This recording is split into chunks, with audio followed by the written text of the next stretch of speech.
El inicio de la doctrina de la Trinidad. La doctrina de la Trinidad es la joya más preciosa del cristianismo, la lupa por la cual comprendemos toda la teología. No aparece en la Escritura como doctrina definitiva, no obstante, Trinidad es la única palabra que puede unir y concluir toda la revelación de Dios en el Antiguo y Nuevo Testamento. 1. La revelación del único Dios en el Antiguo Testamento, con 2. La revelación del Hijo de Dios y del Espíritu Santo en el Nuevo Testamento y 3. También los momentos del Antiguo Testamento que sugieren la pluralidad de Dios. La Iglesia de Cristo siempre ha creído en la unidad del Padre, del Hijo y del Espíritu Santo. Incluso creyó en el Dios Trino antes de definir esta fe en forma de doctrina y dogma. La prueba más clara es el Nuevo Testamento mismo. Otra prueba importante es el credo apostólico, probablemente la elaboración del siglo II de la fórmula bautismal. Clemente, obispo de Roma, uno de los padres apostólicos y probablemente alumno de Pablo, exhorta a finales del primer siglo a la Iglesia de Corinto diciendo: no tenemos a un Dios, un Cristo y un Espíritu de gracia. El ministerio de definir y precisar teológicamente la doctrina empieza en la Iglesia del siglo II. Unos pensadores cristianos, que reciben el nombre de apologistas, defienden la fe de la Iglesia ante el politeísmo, la filosofía pagana y el gnosticismo. Se sirven para esta defensa de los conceptos filosóficos de la época. Cuando más tarde, pero en el mismo siglo, los obispos y teólogos empiezan a reflexionar sobre la revelación bíblica para comprenderla mejor, continúan con esta práctica. En Occidente son Irene de León, nacido 130 en Asia, y Tertuliano de Cartago, 160 a 220. Tertuliano fue el primero en utilizar las palabras substancia, una sola substancia, persona, tres personas, y Trinidad para explicar la relación entre el Padre, el Hijo y el Espíritu Santo. Por su énfasis en la relación económica, división de ministerios, entre las tres personas, mantiene la subordinación del Hijo y del Espíritu Santo al Padre. En Oriente, Orígenes de Alejandría, 185 a 253, comprendió la relación entre las personas divinas por el platonismo. Por ejemplo, comprendió Hebr.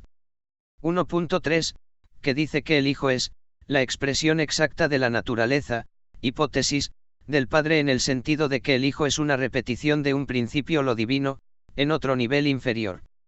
La consecuencia es que en la teología de Orígenes el Hijo es en su esencia subordinado al Padre. Las tendencias unitarias o antitrinitarias.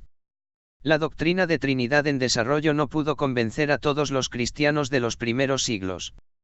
Hubo varios intentos para evitarla. Distinguimos dos tendencias antitrinitarias o unitarias principales. Lo que tienen en común es que solo definen al Padre como Dios verdadero.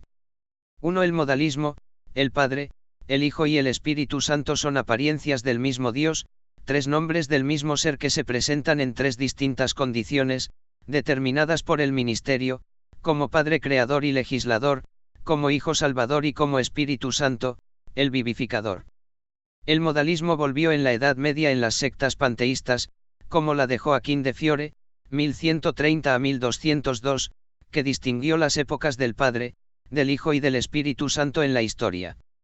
Ciertas alas del anabaptismo, 1534, enseñaban que el Dios verdadero es el Dios dentro de nosotros, que es el mismo que el Cristo verdadero y el Espíritu verdadero. 2. El adopcionismo, que fue poderoso en los siglos IV y V por Arrio, presbítero de Alejandría. Su teología era que solo el Padre es eterno y que el Hijo es un ser entremedio, creado antes del hombre, pero no es eterno y por tanto no tiene tener la misma naturaleza que el Padre. Es Dios por la gloria otorgada a él por el Padre, que lo adoptó como Hijo, que no obstante no es su gloria propia y personal.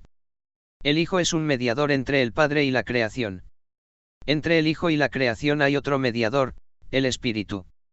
Un elemento esencial en esta doctrina es el dualismo: entre Dios y la creación debe haber algunos seres entremedios para realizar la creación y la salvación. Arrio se sirvió de pasajes como Piaro Ubi 8 y 22 y Mar 1 y 32 para enseñar la subordinación del Hijo al Padre. Las consecuencias de la doctrina arriana fueron grandes: Dios es un Dios inaccesible, que solo se comunica por medio del Hijo, quien no es Dios.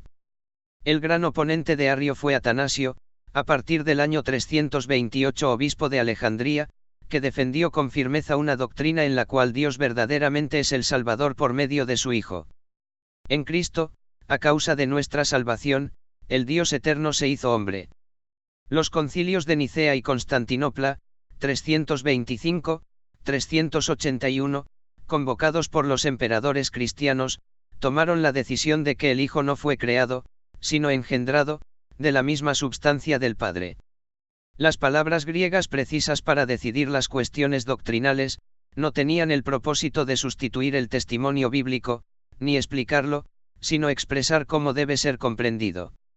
El adopcionismo ha acompañado durante los siglos a la Iglesia. En nuestra época es representado por los testigos de Jehová.